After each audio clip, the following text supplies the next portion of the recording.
예, 이번 시간에는 조금 무거운 주제로 좀 설명을 드릴게요.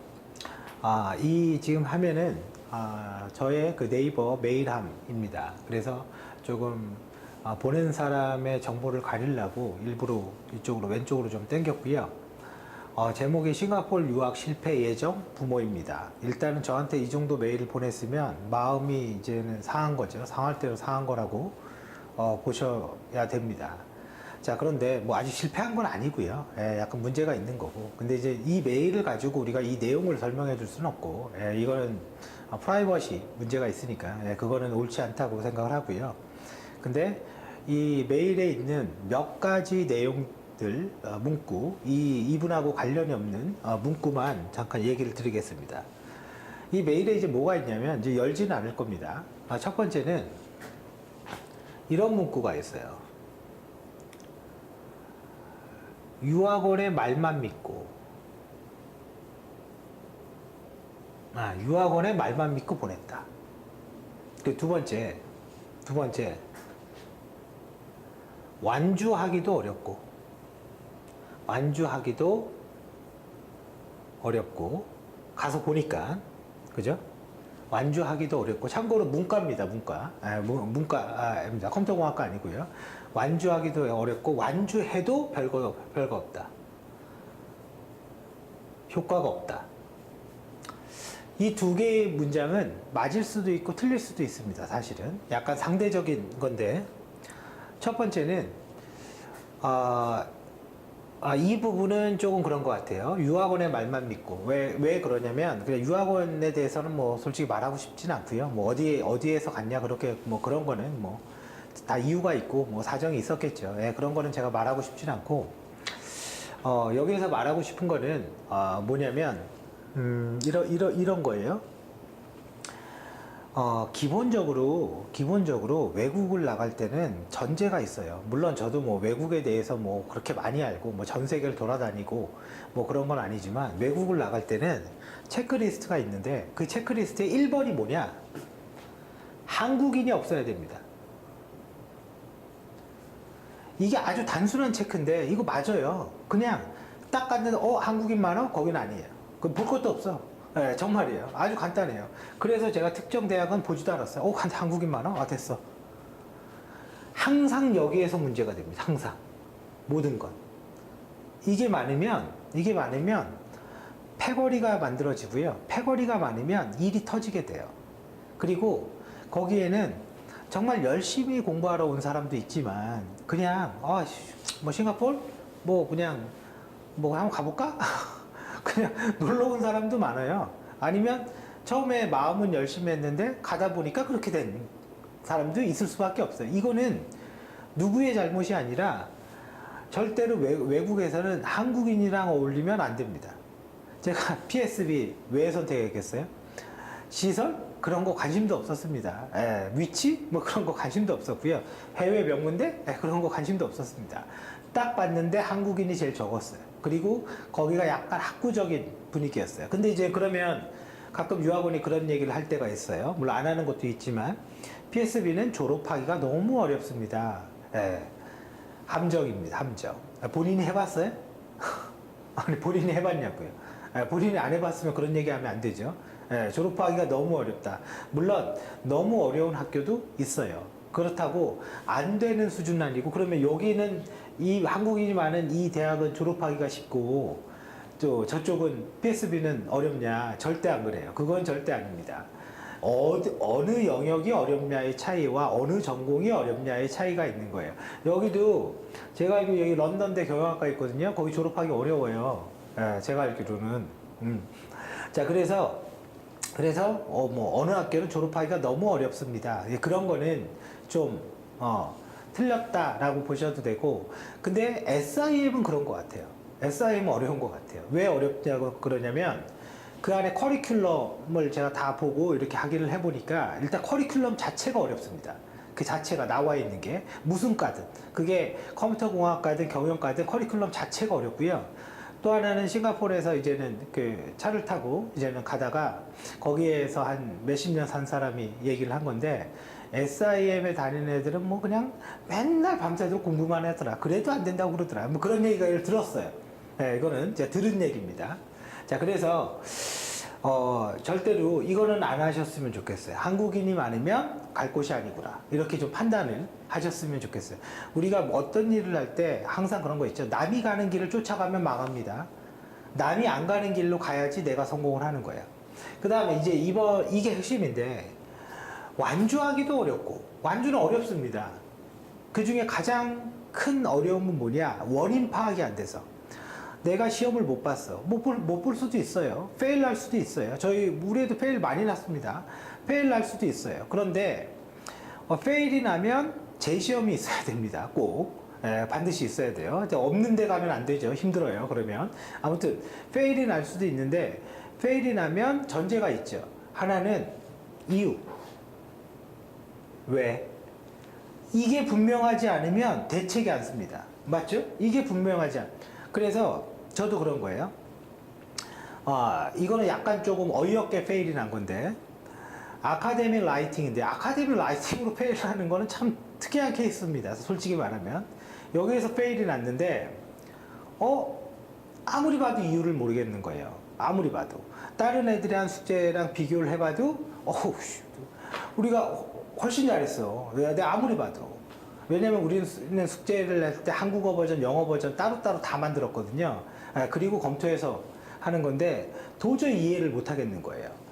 자, 그래서 그거를 알기 위해서 이제는 애한테 시켰어요. 선생님한테 메일 보내, 쫓아가. 공부 다시 하는 게 중요한 게 아니야. 원인 분석하는 거. 원인 분석해서 이유만 분명하면 다음에 해결하면 아무런 문제 될 거 없어. 그래서 이거는 가서 다리 몽댕이를 잡고 비는 한이 있어도 이유 분명히 알아야 돼. 그래야지 얘기가 되는 거야. 왜? 지금으로서는 이유를 모르니까요. 그래서 나중에 알았어요. 끝내는. 메일 보내고 뭐 찾아갔더니 오늘은 좀 피곤하니까 다음에 보자. 그럼 한 두 번, 한 세 번? 세 번 그렇게 했습니다. 세 번째 딱 이제 연락을 받았을 때는 좀 저도 열이 좀 받았죠. 좀 그냥 친절하게 한번 해주면 안 되나? 꼭 그렇게 몇 번씩 애를 왔다 갔다 하게 이렇게 만들어야 되나? 사실 그런 경우 굉장히 많습니다. 뭐 이렇게 우리가 가면 이거 선생님 이거 뭐죠? 이렇게 하면 친절하게 그래? 뭐 이렇게 해줄 것 같죠? 이쁘장한 한국 여학생은 그럴지 몰라도 남자한테는 안 그러더라고요. 이거 제가 농담 반 진담 반이에요. 이거 사실은 농담 반 진담 반이에요. 아무튼 그렇게 안 해주더라고요. 그래서 이 부분을 세 번째 가니까 자기가 뭐 5시에 끝나는데 그때 어디로 오라 뭐 이렇게 얘기를 하더라고요. 그래서 그러면 일단 원인 분석 중요해요. 그러니까 무조건 가봐. 그래서 갔어요. 갔더니 이제 기다리고 있더라고요. 그래서 이제는 아들이 쭉 이걸 들었는데 결과적으로는 숙제가 하나 더 있었던 거예요. 우리가 냈던 그거는 문제가 하나도 없었던 거예요. 그리고 점수도 아주 높았어. 근데 왜 페일이 났냐? 숙제가 하나 더 있었어. 그게 빠진 거죠. 근데 그게 보통은 이제 PSB는 무들이라는 사이트에 어사이먼트로 이렇게 1, 2 이렇게 올라와요. 뭐 1번, 2번. 그러면 언제까지 이걸 제출해라. 그러면 이거 딱딱 제출하면 되는데 사실은 2개 다 제출했습니다. 2개 다 제출했는데 이 두 번째 숙제의 과제의 내용이 우리가 알고 있던 과제의 내용과 달랐던 거예요. 왜? 두 번째의 과제는 이거는 첫 번째 어사이먼트 이 숙제는요. 이 모듈이 시작할 때 처음에 딱 공지로 나와요. 이거에 대해서 뭐 하세요. 그러면 딱 해서 딱 내면 끝나는 거예요. 근데 두 번째 숙제는 강의 도중에 지나가다가 한번 탁 얘기를 한 거야. 얘기를 하니까 이거를 놓칠 수도 있는 거잖아요. 이걸 놓치니까 이거를 잘못 오해해서 다른 숙제를 해버린 거예요. 그러니까 그 사람이 봤을 때는 코드가 안 맞는 거죠. 코드가 안 맞으면 이거 빵점 돼버려요. 정말 빵점 됩니다. 그래서 이게 이제 미제출된 거랑 똑같은 결과가 나와서 전체 이게 페일이 됐던 거예요. 그러면 이제 이유를 분명히 알았으니까 그다음부터 두려움이 없죠. 그러면 어떻게 다시 제출하면 됩니까? 얘는 숙제도 다시 제출할 수 있습니다. PSB는. 어떻게 다시 제출하면 됩니까? 그랬더니 신청하고 그러면 한 10만 원, 15만 원 정도 들어요. 숙제 다시 제출하게 되면 그걸 신청하고 어떤 주제에 대해서 숙제를 한 다음에 제출을 하면 그 하나의 숙제로 전체 100점을 처리해서 평가를 하겠다. 그래서 요거는 해결이 됐어요. 그래서 완주하기가 어려운 이유 중에 하나가 뭐냐면 원인 파악이 안 되는 거예요. 이게 우리나라 교수들하고는 틀려요. 우리나라 교수들은 학생이 머리 숙이고 선생님, 사부님, 이 사부라는 개념이 있어요. 스승이라는 개념이 있는데 여긴 그런 게 아니에요. 그냥 직장과 직장인 거예요. 그리고 내 근무 시간 끝났는데, 왜 나한테 자꾸 귀찮게 물어보지? 따로 뭐 비용도 없는데? 이런 식의 사상이에요. 완전히 다르죠. 예. 근데 아까 그랬잖아요. 이쁘장한 한국인 여학생은 다르다고. 내가 이렇게 말하는 제 근거가 있어요. 물론 모든 사람이 다 그런 건 아니겠지만 실제 우리가 그런 거를 경험해 봤기 때문에 이 얘기를 할 수 있는 거고, 두 번째는 졸업하고도 별거 없다. 왜? 당연히 별거 없죠. 별거 아닌 계획만 갖고 갔으니까. 그냥 졸업하면 취업하고 뭐 하고, 이게 본인들의 계획의 끝이니까 별거 없죠. 이거는 이렇게 말하는 학생들의 문제였던 거예요. 이거는 내가 볼 때는 그 싱가포르의 대학은 이용하고 버리는 거지, 이게 했으니까 나는 위대해졌다, 절대 아니거든요. 근데 환상을 갖고 있는 사람들이 이런 얘기를 할 수밖에 없는 거예요. 그래서 나는 이제 좀 영어도 하고, 제가 그런 얘기를 다른 동영상에서 얘기를 했는데, 역삼중학교 1학년 애들은요 거의 영어 스피킹이 다 됩니다. 그러니까 영어 스피킹하고 물론 어휘력의 차이는 있겠죠. 근데 어휘력은 자기가 필요하면 공부하면 됩니다. 근데 이 영어를 하는 거는 자랑거리가 아니라는 거예요, 기본적으로. 그리고 발음도 거의 원어민 발음으로 나옵니다. 왜? 초등학교 들어가기 전에 유치원 때 끝내나요, 그거는.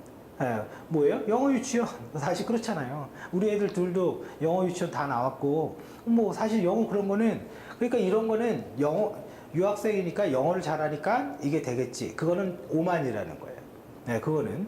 그리고 또 하나, 별거 없다라는 거는 이 중에서 가장 크게 영향을 주는 게 이거죠. 전공, 뭘 선택했냐? 남들이 가는 다 똑같이 쉽고 편한 길을 선택했냐? 그러면 어딜 가도 별거 없어요. 그럼 반대로 싱가포르이 아니라 미국에서 경영학과 나왔어. 별거 없어요. 미국에서 컴퓨터공학과 나왔어. 그건 틀려. 이해되시죠? 네. 그러니까 이 말은 전체를 평가하는 말이에요. 물론 저도 가급적이면 그냥 공정하게 얘기를 하려고 그래요. 그래서 전공이 뭐냐가 그거는 결정짓는 요소 중에 하나고, 또 반대로 전공만 좋으면 별거 있냐? 그렇진 않아요. 전공이 좋은 다음에 이 졸업 이후에 그 다음에 뭐 할 건데, 이게 딱 있어서 갖춰져야 돼요. 나는 취직을 해서 야간에 대학원까지 다녀서 해당 분야의 석사까지 하고, 그 다음에 대학원 졸업할 때 다시 이직을 해서 뭘 하고, 이런 플랜이 다 있어야 되고, 전부 다 조사가 돼 있어야 돼요. 실질적으로 할 수 있는 계획인지, 그리고 돈은 얼마나 들고 시간은 얼마나 드는지. 그래야지 이 뒤에 별거가 있게 됩니다. 근데 제가 본 99%의 유학생들은 없어. 그냥 이게 끝입니다. 그냥 졸업하면 끝이야. 빠빠이. 그리고 문과 나왔는데, 문과 나온 다음에 석사하면 더 망하는 거 아시죠? 네, 문과는 석사하면 더 망합니다. 더 갈 데가 없어요. 이과는 아니고, 그죠? 이과는 석사해도 되고요. 그러니까 상황에 따라 그거를 판단을 하셔야 됩니다. 그래서 문과를 나왔는데 석사를 하고 싶으면, 예를 들어서 석사를 할 때는 컴퓨터공학이나 데이터 분석이나 이쪽으로 바꿔서 하셔야 돼요. 원래 전공을 키워서 하시는 게 아니라, 그건 그렇게 하셔야 돼요. 경영학과 나왔는데 석사도 경영학과 꽝입니다. 경영학과 나왔는데 MBA는 15년 전, 20년 전에 이슈가 됐고, 제가 신입사원 때 MBA 최고, 뭐 이런 거였고요. 지금은 MBA 신경도 안 씁니다. 지금은. 자, 그래서 이렇게 알아두시고요. 그래서 가끔 뭐 이제 질문을 하는 거는 제가 뭐 전화로 다 대답을 해드릴게요. 그리고 뭐 누구한테도 실패는 없어요. 그냥 힘든 거는 있겠지만 그거를 깨고 이겨나가는 거예요. 그리고 늦은 건 없어요. 왜? 뭐 싱가포르의 가장 좋은 거는 시간이라고 저번에 한번 얘기 드렸잖아요. 시간이 짧으니까 그걸 가지고 더 이용해서 써먹으면 될 거라고 생각을 합니다. 자, 아무튼 여기까지 제가 설명을 드렸습니다.